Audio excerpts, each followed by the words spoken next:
As a technology-driven company with high demanding customers, it's always in our best interest to be able to operate in the most effective and efficient capacity.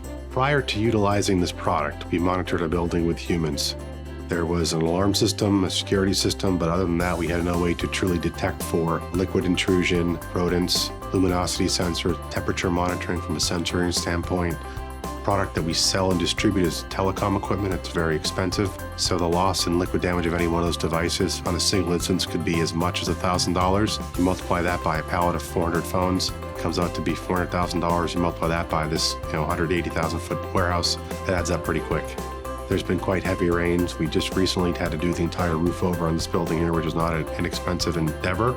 We would have liked to have known previously we had some leaks, would have been able to detect those leaks and eliminate having any sort of product get damaged. However, now we do have the ability to do that through the monitoring device we've deployed throughout the facility. I would absolutely recommend this product to others. Having information at our fingertips when we're physically present in the facility or traveling throughout our other facilities gives us the ability to understand what's going on at any given point in time and also be able to alert individuals that are needed to be notified when something does happen.